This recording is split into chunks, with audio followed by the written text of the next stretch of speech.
palms. Repeat after me. I take refuge in the Buddha. I take refuge in the Buddha. I take refuge in the Dharma. I take refuge in the Dharma. I take refuge in the Sangha. I take refuge in the Sangha. Keeping the palms going.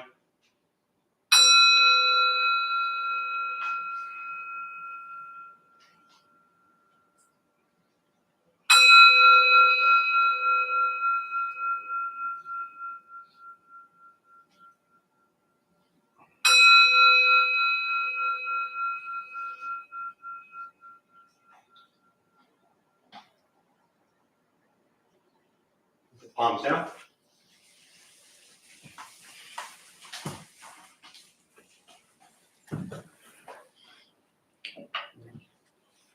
So I just want to take a quick moment. Welcome everybody. Thank you for showing up. We have a very special guest here tonight. This is Paul. Paul is going to be leading. You all right? You want a pillow? You comfortable? You good? I'm a little tired. All right. So Paul's going to be leading us tonight. He was sitting in Australia yesterday and found us online and said, you know what, I'm going to go to San Diego and I'm going to lead at the Dharmabumtemple. So Paul will talk a little bit about himself, but we have a very beautiful connection with Nantien Temple, which is one of Fo Guang Shan, where I started at temple in Wollongong, Australia. I was at the monastery in Taiwan. And so we have this beautiful understanding of what it's like to be in what I always refer to as a cultural temple, and the difficult nature of sharing Buddhism and meditation, the Dharma, the teachings, with kind of a Western audience. Paul spends most of his time sharing meditation and Dharma with people who are non-Western folks and all Taiwanese or Chinese people. So kind of doing the exact opposite of what we do here. But either way, he knows what he's talking about, and we're glad to have him. So really an honor. So thanks, Paul. Thank you, John. Good luck with that. Thank you. So, a little bit of background. Many decades of some wonderful teachers throughout Asia and Theravada and Mahayana Buddhism. In 2015, I made a commitment to share the Dharma. That's pretty much what I do now. That's it. And I do it using two tools, mindfulness and meditation.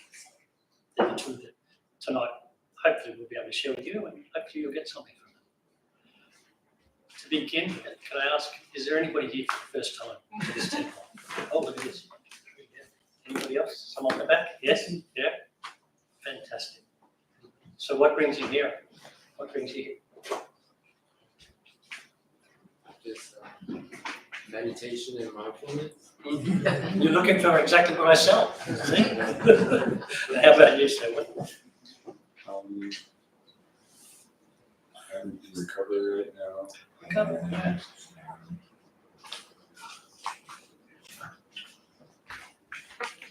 Learning more about myself spiritually. What I want to learn more about myself. Yes. How about down the back there? I saw somebody there. How about down the back? I was just here for curiosity and just open-mindedness. Curiosity and open-mindedness. You come to the right place. Open mind is what we're going to try and do. So, just before the meditation, I'm just going to invite you to think about.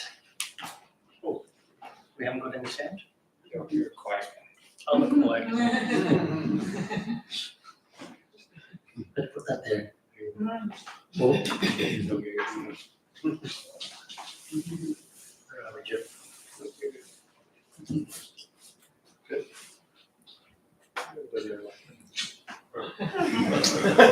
We are the technician. Sadly, this is the technician. This is mindfulness in motion here. Okay.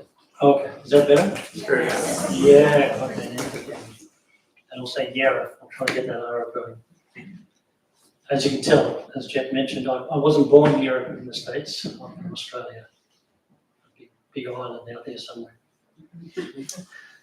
So the two tools that I share are meditation and mindfulness.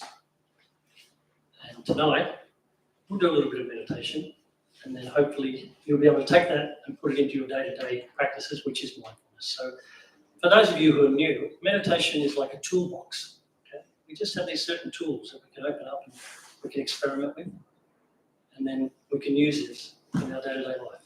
Mindfulness.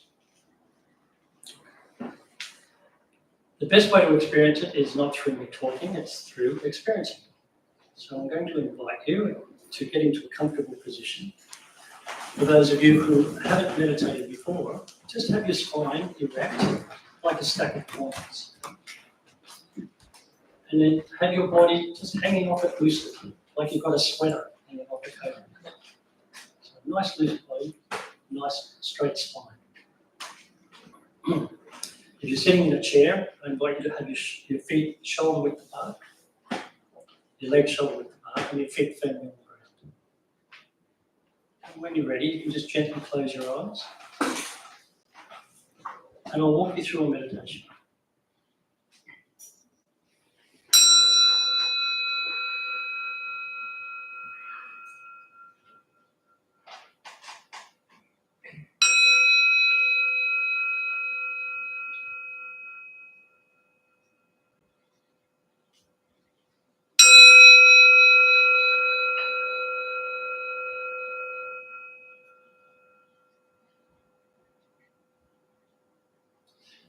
I'm going to begin with the practice of awareness. Just be aware of how you feel right now.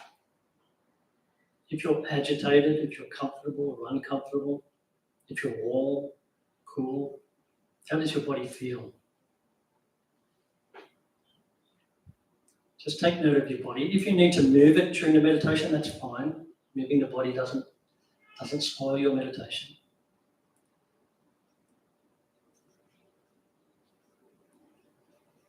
And begin to notice that your mind will be vying for your attention.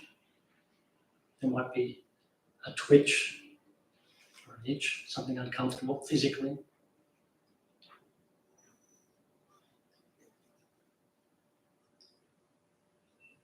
And then listen to whatever thoughts are dropping in and out.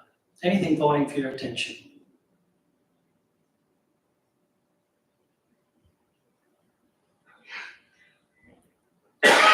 This is what the mind is like most times during our day. Very agitated. It's always saying, hey, Paul, listen to me. Move. What's that noise? What's that sound?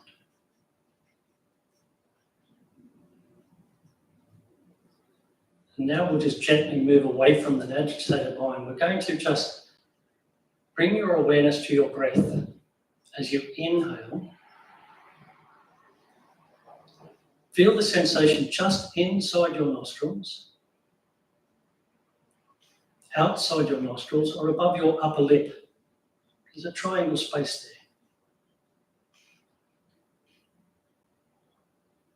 there. As you take your inhalation, you'll feel a sensation. It might be a warm sensation, a cool sensation. It might be dry, it might be moist, just on the surface of the skin.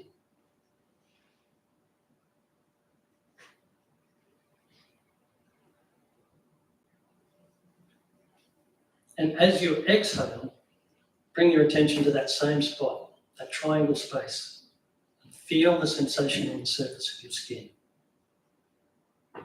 Warm, cool, dry, tingling, or maybe no sensation, that's fine too. Just accept it as it is.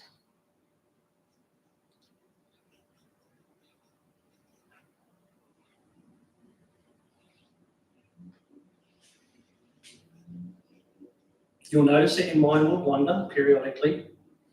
Don't try and repress it or suppress it or depress it. Just bring it back to the sensation in that triangle space.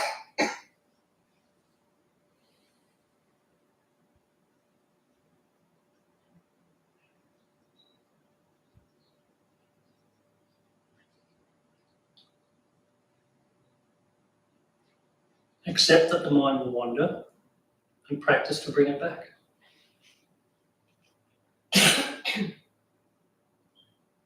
Feel the breath coming in through the nostrils. If it assists you, follow it as it goes down your throat and into your chest and belly area. And sit with it. And then you can follow it back out as it comes from your chest and belly up your throat and out of your nostrils.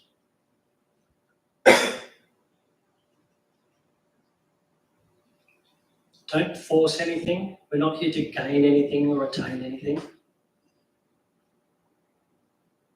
You're just here to experience each breath as it is. Not as you think it should be, just as it is.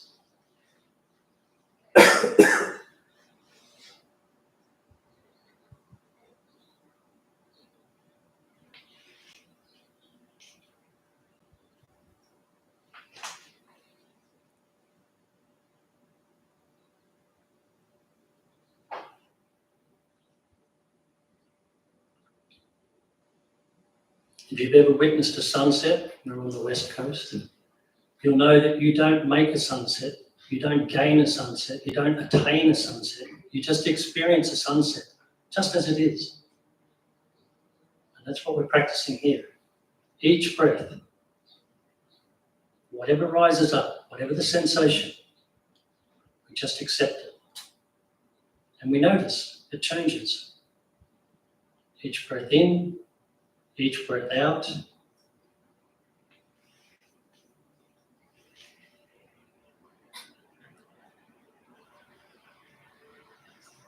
Gently letting go every time the mind takes you off, every time it gets hold of you and starts to create a story. We just let that go.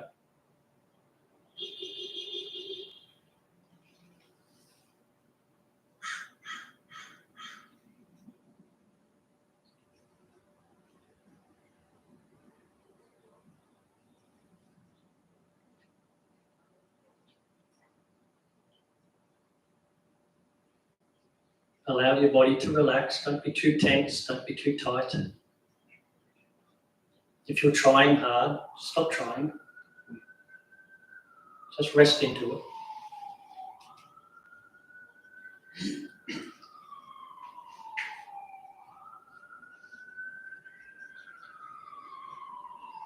Each time that mind wanders, the inhalation and exhalation is here to remind you just to focus on that triangle space, the sensation, just in that triangle space.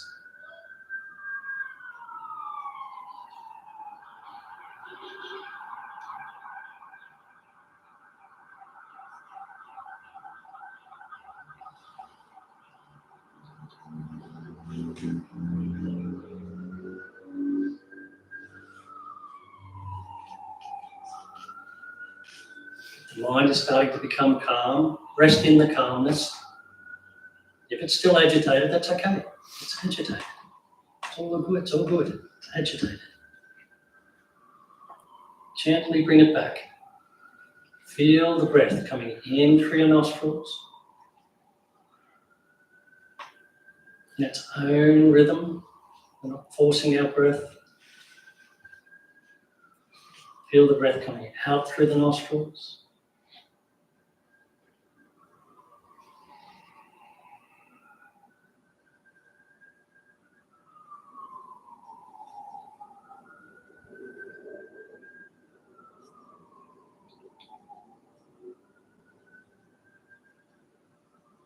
Gradually let go of any other thought or feeling that's dropping in and out.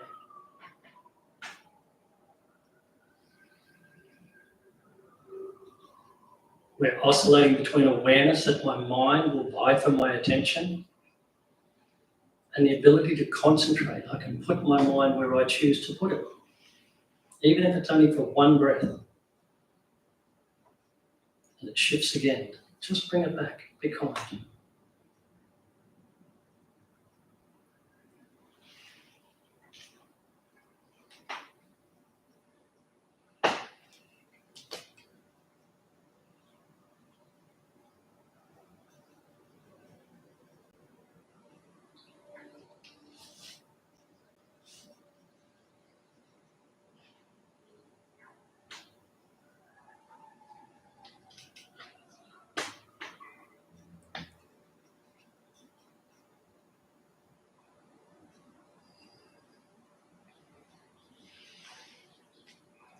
Feel the body relaxing.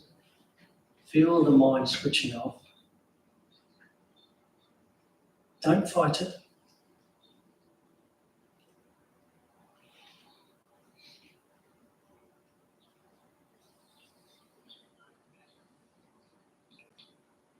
As I breathe in, I feel my breath. As I breathe out, I feel my breath.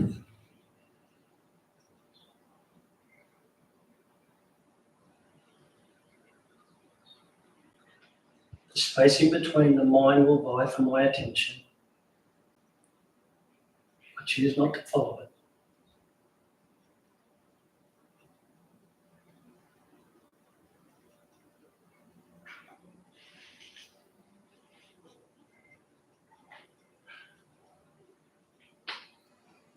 I accept whatever comes up as it is, not as I think it ought to be, just as it is. And then I let it go, release it. Come back to my breath.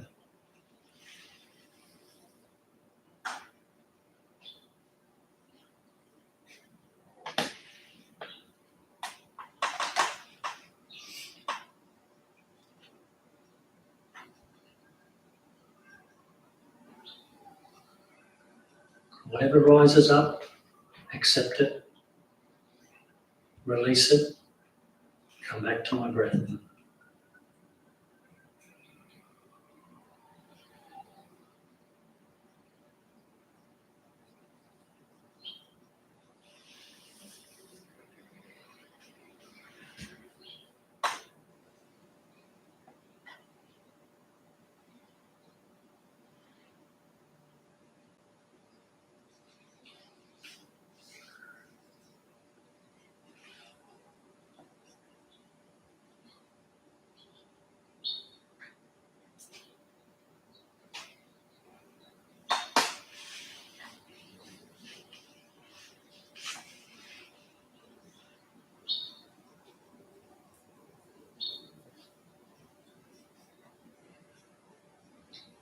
Let go of whatever comes up.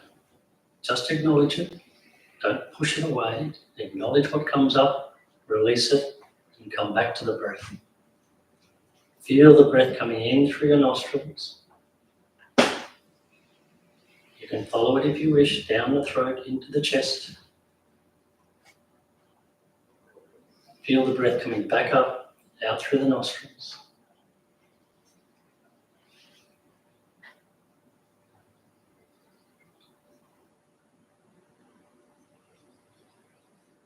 Accepting that the mind wanders, that's awareness, and then recognize that concentration. You have the ability to bring the mind to the point that you want it.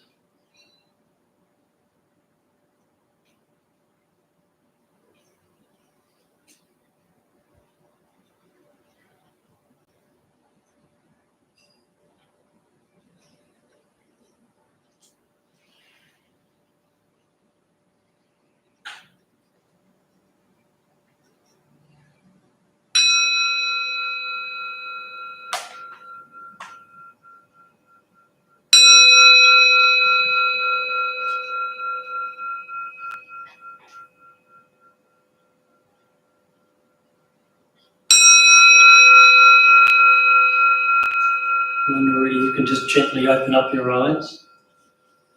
Bring yourself back into the space that you're occupying.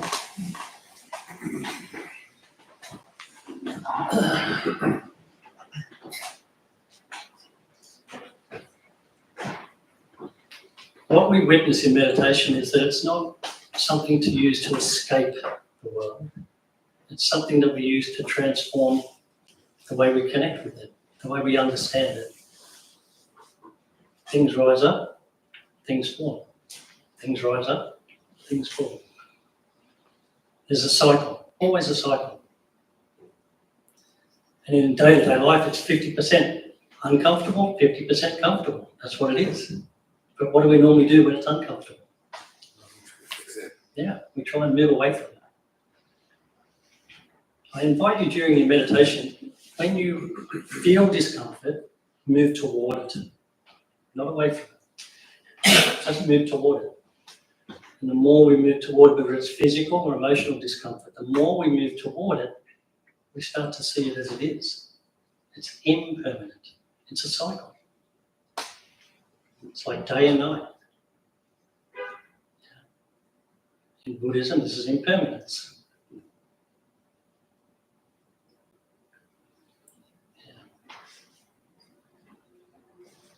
Impermanence doesn't mean extinction, it doesn't mean ending, it means a cycle. Things come in a cycle. Yeah.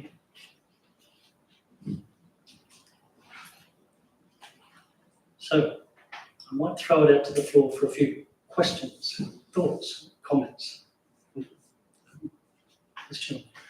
I've been reading a lot recently and about impermanence and creating and those kind of things. And I'm a musician and I find much joy in music. And some of the things I've been reading make me think that I have to have non-attachment towards those kind of things, or just in general, non-attachment is an ideal to work towards. And how do I square that, or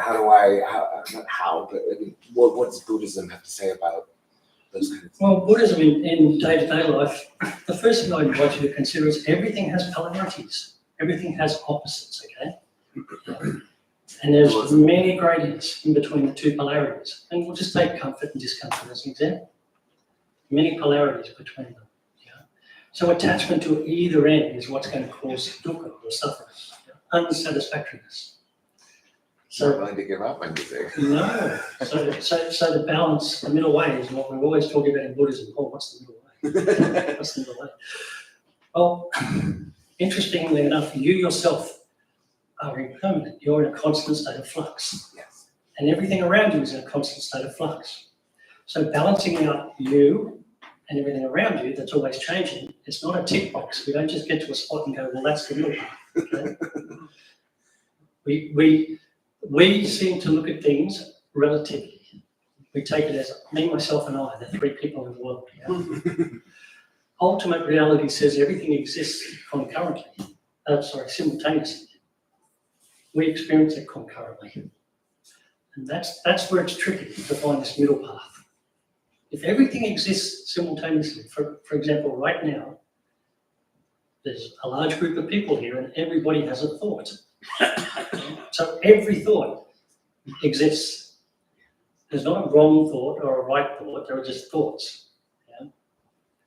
And therefore we accept that everything is existing at once. So whether it's comfortable or uncomfortable in my music, it is what it is. But if I crave something, if I attach to it, or I push it away, well, that's going to cause suffering, the dukkha. Okay?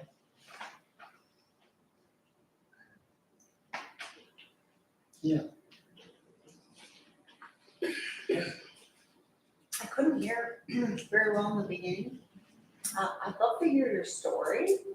Like, I'm not sure if you talk about that much, but like, where you came from. My story? Yeah. Oh, wow, you don't want to know that. It's probably like everyone else here. Yeah, very human, very much like the Buddha, very human. I was indulging in everything and anything that was possible to find out an answer as to why I'm here. And there was definitely attachment to a lot of things.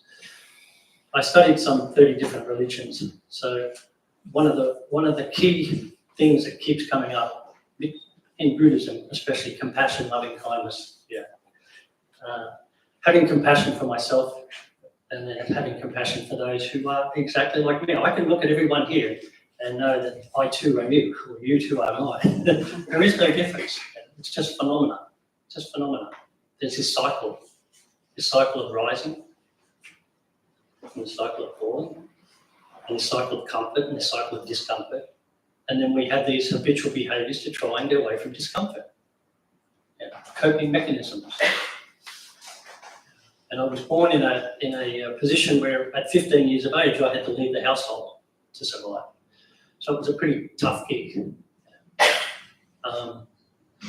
And to answer your question more about my background, coming from Australia, Asia is at my back door. So I've had some wonderful teachers in Korea, Vietnam, Thailand, China, Taiwan, many countries.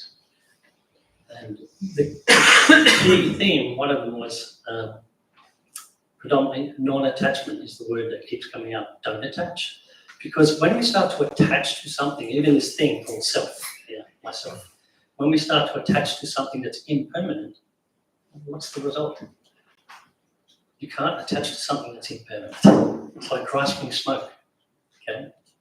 So the thing that I call myself is, like everyone here, is changing every moment, constant state of flux. You're not who you were an hour ago. You're not who you're going to be in an hour's time. So what do we do with that? As human beings, what do we do with that? We try and control it. We try and control the outcome all the time, rather than just accepting it as it is in the moment.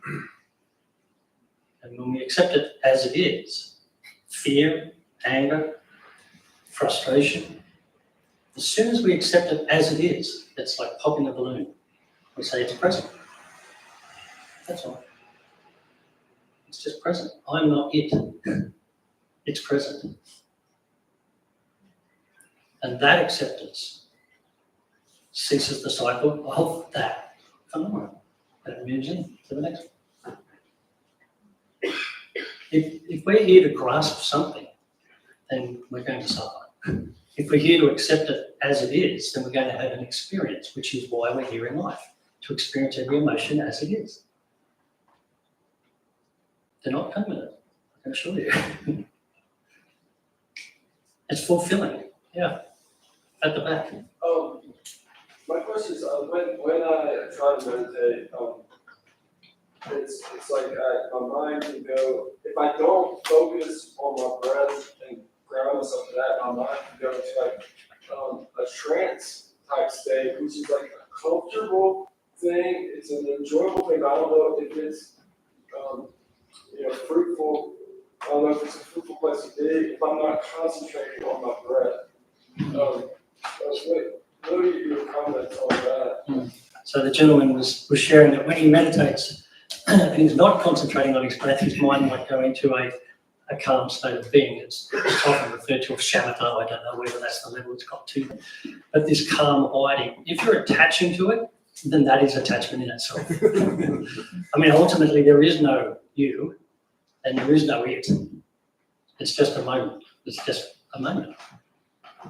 So by focusing on our breath, we're learning. I'll move back to that. In meditation, in the way that I explain it, there are three pieces. The first step is awareness, which you just shared. Awareness of when I do this, I get that. Then there's the second step of concentration. Using intention to put your mind where you want it and to develop it to the point that you can have pinpoint concentration. And then let go of that. Let go of that. And you'll contemplate what it is that arises.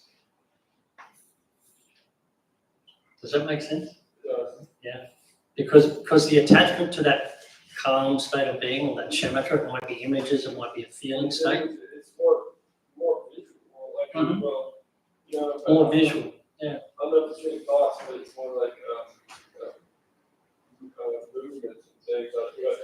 I don't know if it's where I'm trying to.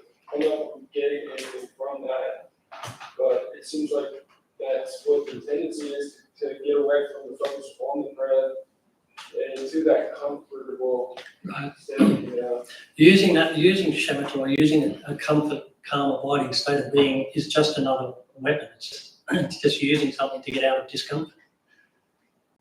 Instead of sitting there, ultimately, in a practice, perhaps for you, would be satipatthana, where we're just accepting whatever rises up as it is. We're not doing anything with it.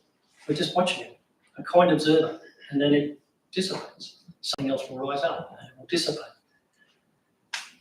And if our mind wanders off and we start making storylines about where we're going, well, we recognize I'm off, I've gone. So I use that concentration to come back to my breath as an anchor point.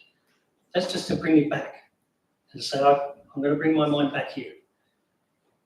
And then we start again. Because learning that in meditation, we can take it off the mat in our day-to-day lives. And we start to understand habitual behaviours that we have, things that we use to try and get away from discomfort. And believe me, I've used a lot of them at various periods of my life. Coping mechanisms are attachment. And yet,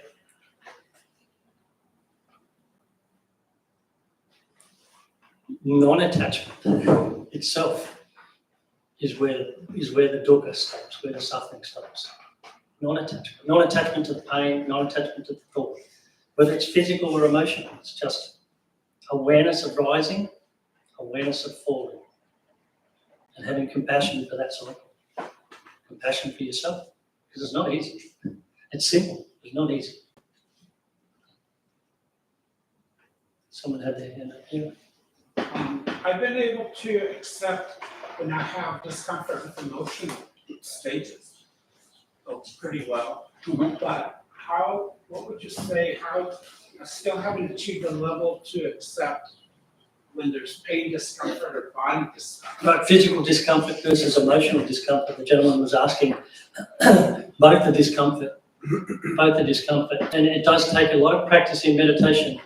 However, even lower, L4, L5, I had issues with lower back pain. Moving toward it, not away from it, is the answer. Whenever you feel physical discomfort, just in your mind, move toward that discomfort. As you breathe in, just breathe in and breathe toward that discomfort. As you breathe out, imagine that you're releasing that discomfort.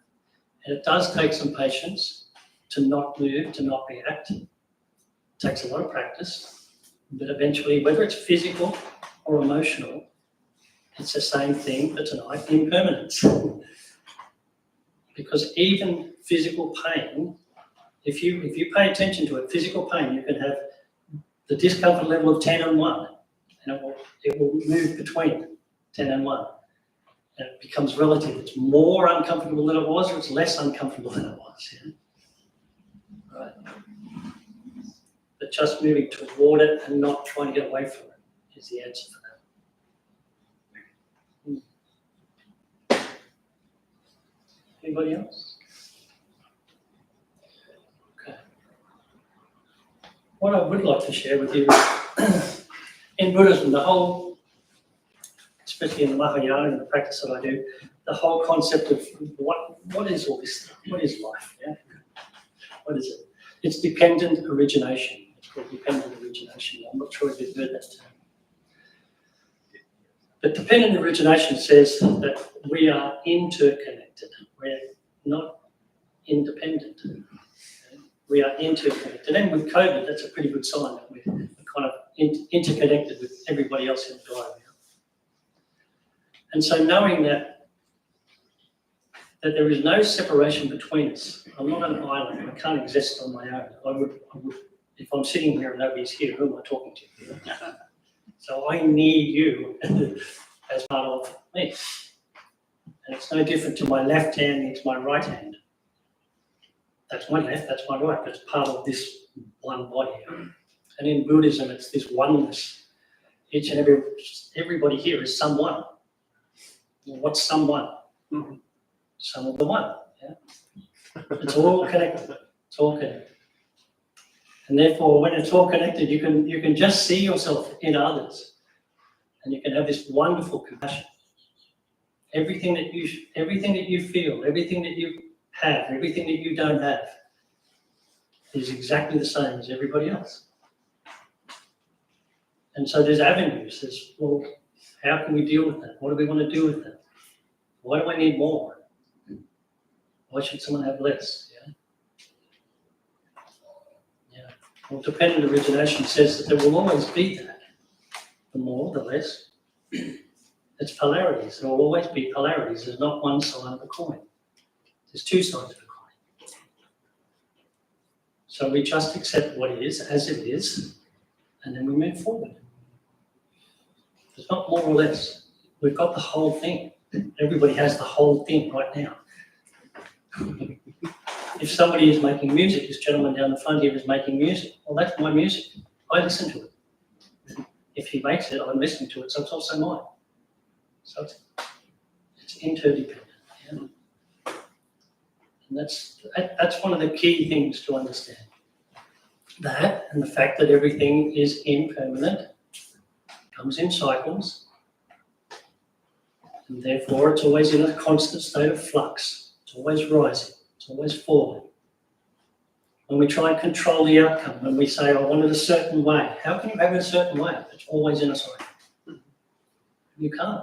We're just fighting against ourselves, wanting it to be something that it's not.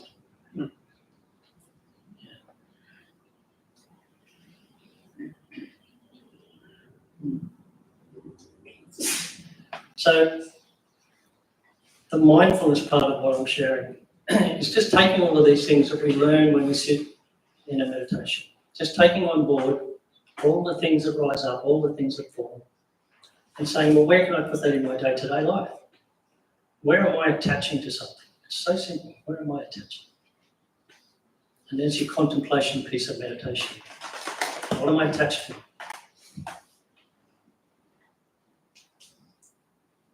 I know what the biggest attachment is. It's called me.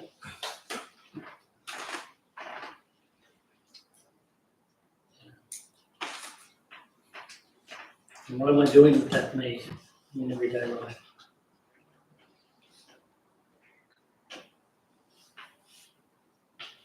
Every time discomfort comes, what do I do?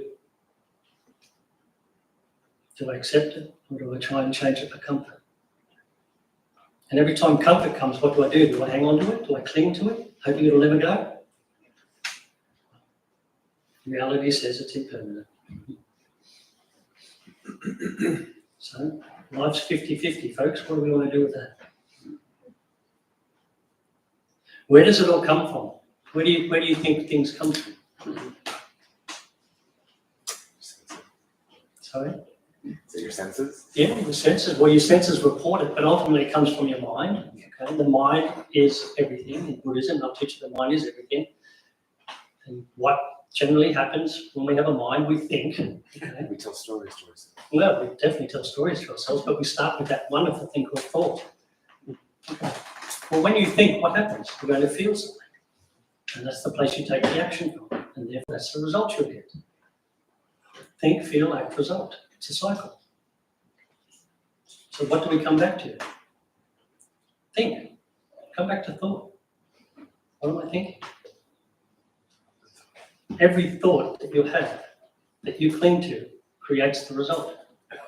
The ones that you don't cling to don't create a result. So the simple thing, the Western mind, simple thing is just to understand what I think. As soon as you recognize the thought, understand it makes me feel a certain way, I'm going to act from that way. If I'm thinking a thought that is anger, I'm going to feel anger. What's the result? Anger. But the feeling's not permanent, it's impermanent. Can I just sit with the feeling, watch it dissipate, and the result will be the opposite? Yeah?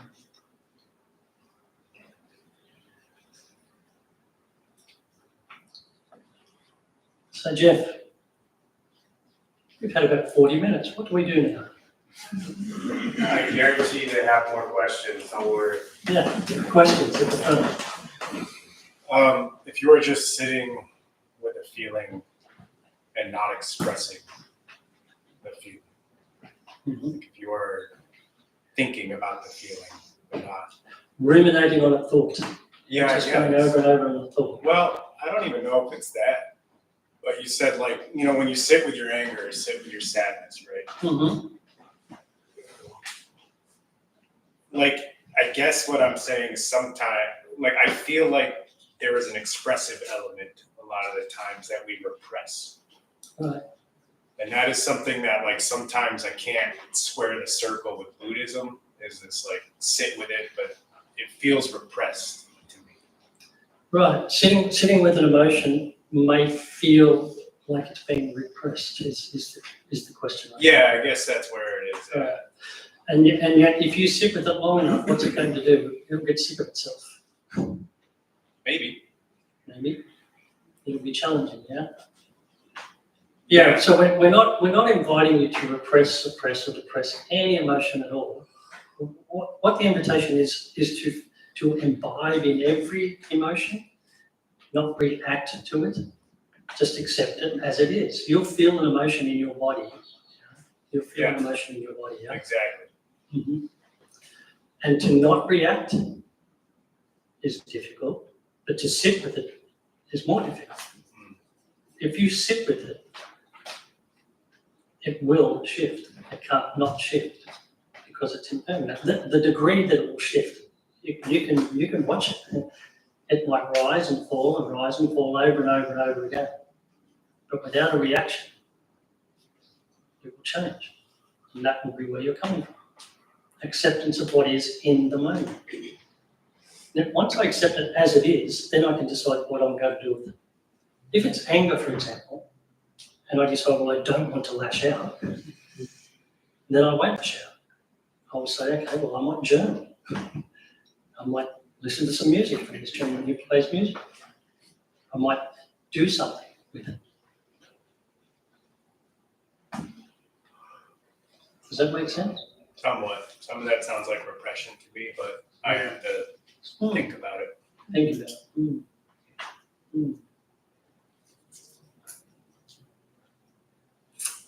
Yes, sir. You said that you made a decision at some point to share the Dharma Yes. and the two tools for the rest of the world. And that was something that you decided to do with your life. When you see major things happening in the world, sometimes catastrophic, are you ever pulled to take further actions than just that? When major things happen that are catastrophic in the world, I view them as the polarities of what the world is. The opposites have to exist. So when something major is happening, and there's a lot major happening over here at the moment that is uncomfortable, and I recognise that. But one can't exist without the other. And therefore, showing compassion, showing loving kindness, showing a position, having a state of equanimous state, remaining calm and centered. That is what I do with it.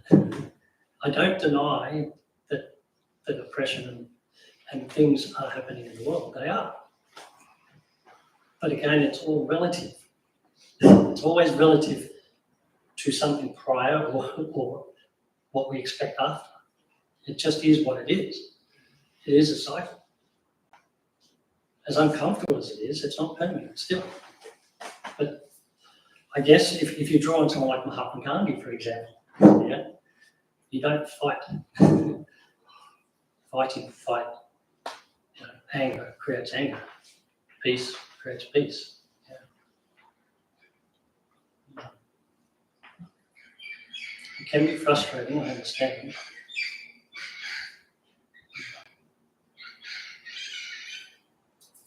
Anyone else? Yeah. In meditation, can I express peace into the collective consciousness? Oh, meditation. Yeah. What's that? Meditation, a loving kindness meditation, for sure. Yeah. And you can start by bringing it to yourself and then sharing it outwardly. Imagine if you had an empty cup, okay? We've got this empty cup and we're pouring loving kindness into it. Eventually it's going to overflow. And that's what's important to start at home, start with yourself. If you can't show compassion and loving kindness to yourself, then how can I share it with someone else? I haven't got it. But if you show it to yourself in meditation, yes, a metta meditation, but do it in day-to-day life. You're imperfect, I hate to tell you that. As am I, and that's why I know you're imperfect. Yeah? And the sooner we accept that, hey, this guy sitting here is definitely not perfect, the better off we are. Because we're doing the best we can with the tools we have available. So meditation is the toolkit that gives me new tools. Yeah.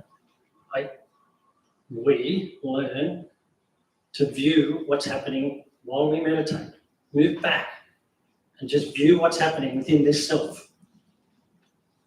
And you'll understand what's happening everywhere in the world.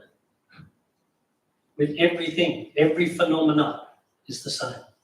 Every phenomena, whether it's tangible or whether it's intangible like a thought,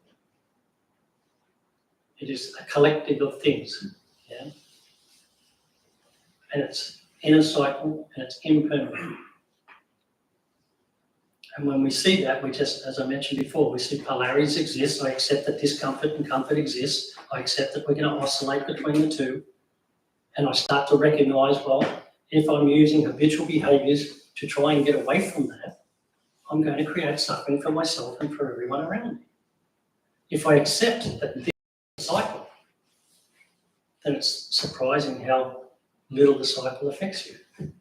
It just is what it is. We could sit here and look at a sunrise or a sunset, and somebody might be in tears and somebody might be laughing and somebody might be hugging someone. Why? It is what it is, but the mind is making it something relative. Yeah. But the experience is what it is. It's what the mind makes it. So getting back to metta, the question, metta, loving kindness, we can, in meditation, share that through collective consciousness, without a doubt. It's like a radio wave. You get in the old-fashioned radio, you dial up and you get the station that you want. Yeah? What you put out is out there. It's out there. You put anger out there, you'll feel it when you walk into a room. You put love and joy, you'll feel it when you walk into a room. You put calm, you'll feel it when you walk into a room.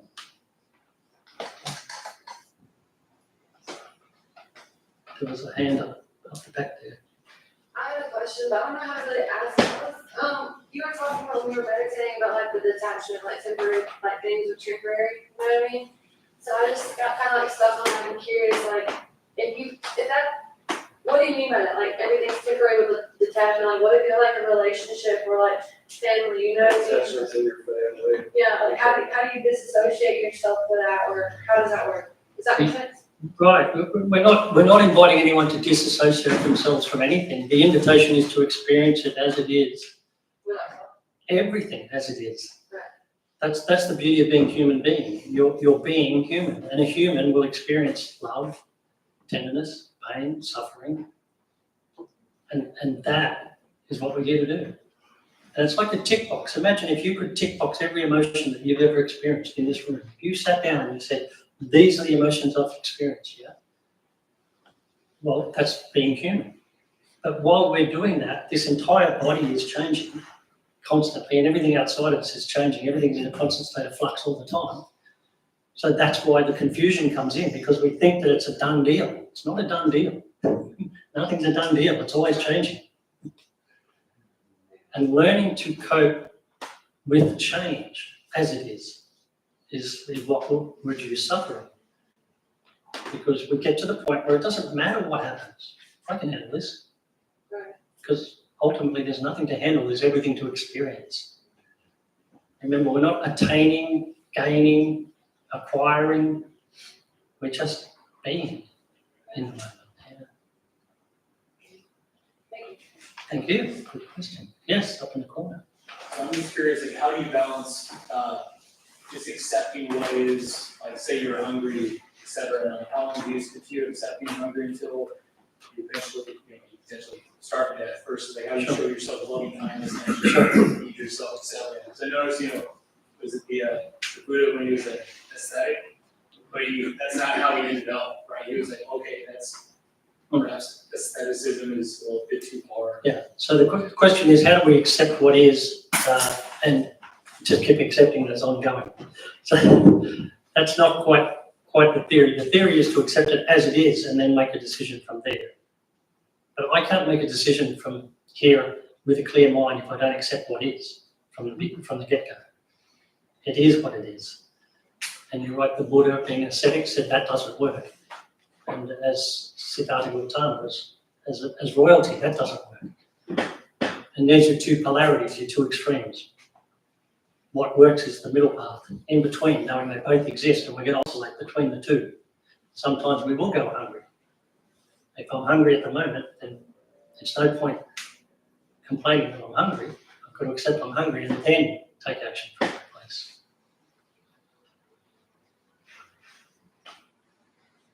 From a clear place, a calm place. Yeah.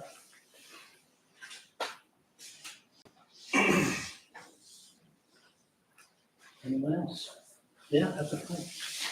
As you're practicing kind of Buddhism in Australia and promoting the Dharma there, are you sensing that there's like an Australian Buddhism forming that's maybe distinctly different from American Buddhism, so to say? Is there a difference in Buddhism, Australian, a cultural difference? There is a slight cultural difference, yeah. The Dharma is the Dharma, but culturally, again, making it relative to where we are, each community, each group. In Buddhism, there are many, many, many schools of Buddhism. There's not just Buddhism, per se, yeah. And each school will have a slight manner in which they approach it. And some might be chanting, and some might be sutras, and some might be meditation, and some might be mindfulness. And, yeah. But in Australia, it's pretty similar to here in America. There are different schools and different ways of doing it.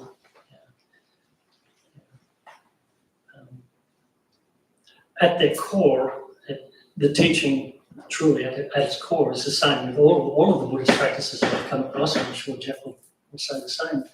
At its core is this dependent origination, understanding that everything is connected. The understanding of emptiness. Well, what is emptiness? There is no permanent self. There is no permanent anything, and therefore you have impermanence. And the mind is the thing that creates things relative. Everything is relative. And until such time as we cease attaching to this thing, thinking it's real, it's not that it doesn't exist, it exists, but it's always changing. Until we let go of it, then we're going to keep coming back and doing the same thing, and learning the same thing, and having habitual behaviours and coping mechanisms, and hopefully not to the detriment that we did previously. But even if you're not into rebirth, if you don't think rebirth is a thing, well, what's the benefits in this life, right here, right now? What can I take? And I think here in the temple, the 6 precepts is one of the the toolkits that result in. Rather than doing something this way, I'll just try doing it that way, and that in itself changes the result. Yeah. Yes, sir. How long have you been teaching? And why did you choose Buddhism over the other 30 that you studied? Good question. How long have I been teaching? Why did I choose Buddhism? Teaching, as far as I can remember, decades.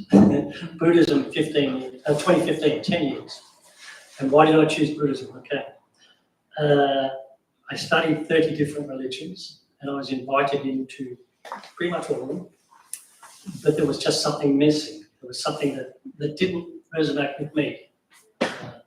Buddhism I studied, and I say Buddhism, you say Buddhism, tomato. Buddhism I studied back in late 90s, 2000, and then went off to other areas. I wanted to get an understanding of the concepts of other religions. You know, what is their belief? What is your belief? What is our belief? And see it at its core. I came back to Buddhism, it resonated with me, in particular, because of the mindfulness aspect and the ability to be able to relate to anyone, whether you're Jewish, whether you're Christian, Muslim, doesn't matter. It doesn't matter. I'm able to relate and say, well, this you call this and this we call that, but they're the same thing, ultimately. The only difference being that it's not theistic. There is no God. Buddha wasn't a God, and this is the part that resonated with me. That there was not a God that was in control of things.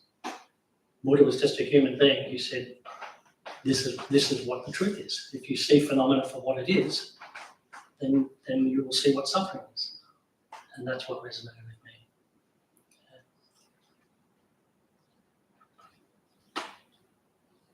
Down the back.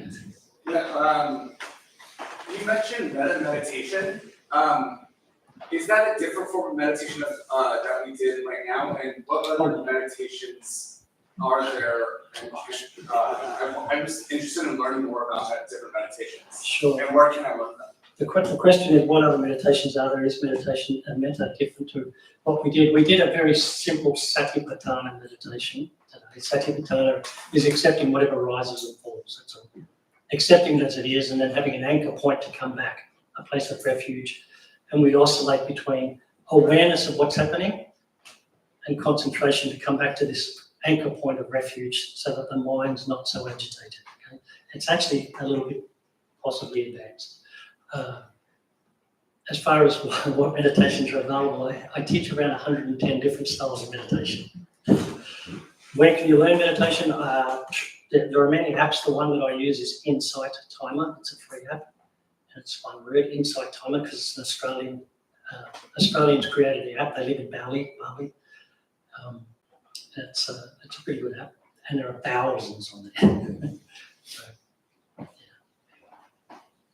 yeah. So similar question that he had, is there like I would say guidelines, I'm sure it's up to each individual, but is it best to start practice just the basic acceptance, breathe in, breathe out, and then start thinking a specific, mindfulness piece or phrase, or like what is there a progression that you should kind of work towards? Oh, that's a really interesting question. Is there a progressive ladder for meditation? Is there somewhere to start and somewhere to finish? Well, I would invite you to use the breath as an anchor point to start. That's one of the easiest things to do because you carry it with you everywhere.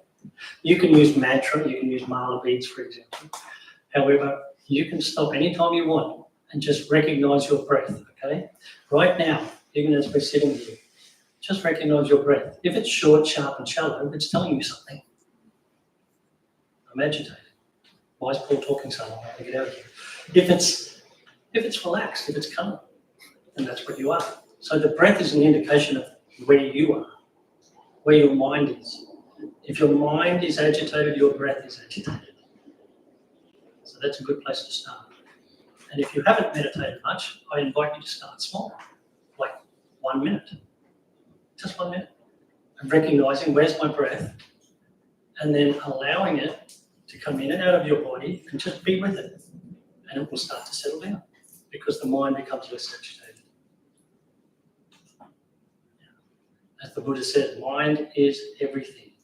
Everything we experience is through the mind. Everything. Yes, sir. So you mentioned about studying 30 different religions. Are you still in search of studying a new one? Or what encouraged you to do is all those different studies, and what are those? Yeah, I'm always open to hearing anything. I'm very open-minded so that I can look at the similarities between whatever it is that someone's sharing with me. I look at everything as a banquet. Imagine a banquet that's never ending and food's being provided. Well, knowledge, wisdom, that's your banquet. And Buddhism will show you, and in particular, it showed me, that we take on board information in 3 ways. We will know something. I will have read it or heard it. Jeff might have told me, so I know it. That's okay. Knowing. Knowledge is experiential. For example, I know that childbirth could be painful, but I haven't got knowledge of that. There are people here who have knowledge of childbirth. And then wisdom is the next step above that. Wisdom is taking into account all of the things that we've just discussed, and knowing and knowledge. What can I control? What can't I control? Yeah. And so when it comes back to, am I interested in other religions? Absolutely, yeah. Because then I have a point of reference that I can share and contact another human being. Yeah. What are some themes that you've noticed that repeat over and over and over again across the 30 religions, all the religions we studied? Good question. So what is repetitive or what is core to all 30? Sorry? Is the question what is core to all 30? Yeah, just like recurring themes. They're all kind of in the end teaching the same thing, like before, but The recurring thing would be you create the results in your life. That's the recurring theme of all the religions. Yeah. What you project is what you create. That's your life. If you come, and then some religions are punitive, in other words, you're in trouble if you do something a certain way. But they're basically saying, if you do this, then you create that. And this, in Buddhism, is cause and effect. It's karma. It's the thing that's pushing you forward in life. Karma is similar to if you've ever been in a boat and it creates a wake, okay? It's creating a wake. When you stop the boat, the wake's going to keep pushing you forward. So I've found that in all religions, that's a pretty common thing. Do unto others as you'd like to do unto you is another type of. Imagine anything, it might be legal, but is it moral? And the difference will be, would you accept this if it was happening to your family? Bring it home, bring it right to the core.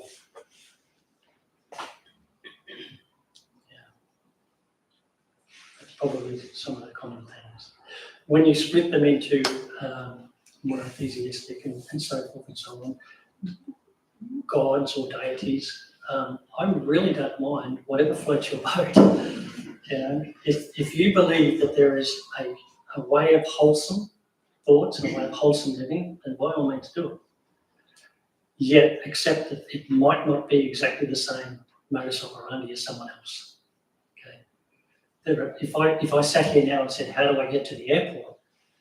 There are many different ways you could tell me to get to the airport. There's no right way, there are just ways. Yeah, and I find that that's important with any religion, to accept there are ways, not way.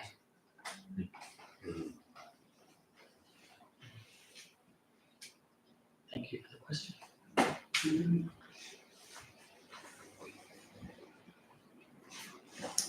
All right, we've gone over time. You can come and wrap it up. And thank you for allowing the accent to get across. I hope you got most of it. Before you all head out, Eddie will do a few announcements before you head out. Hello, everyone. I'm tonight's host, Eddie. We opened the Dharmabumtemple 18 years ago to introduce Buddhist practice to those who show up. Those who lead are not nuns, monks, gurus, masters, or teachers, and are not looking for students. They are simply practitioners sharing their interpretation of the practice. Every night we have different classes led by different people from various Buddhist traditions. We have a recovery sangha that meets several times a week for anyone with addiction, and our food redistribution program is every Thursday at 4:30 p.m. We have classes and programs every day, and everything we offer here is always free. The full schedule is on our website and also posted in the entryway above the shoe rack. We have a lending library. If you see a book you like, feel free to borrow it and bring it back whenever you are done with it. Please straighten your seat or cushion before you head out. If a few people could stay to close and latch the windows, that would be helpful. Thank you for being here. We wish you well and hope to see you all again. And before you all go, I just thank you all again for being here. And I just want to thank you, Paul. Really beautiful to have you here. In case you weren't sure, he didn't actually come here from Australia just to see us. He also has a son who goes to San Diego State, so that means he had another reason to come here, although I'm sure we were secondary reason. But on your next journey back, please join us again. Really an honor, wonderful to have you here. And just a little gift from the Dharmabumtemple, because you should definitely wear one of these back at LTN. So this is yes, just a little emaciated Buddha T-shirt. Words stolen from my teacher, from Fo Guan Shan, and yeah, just really beautiful to have you here. So any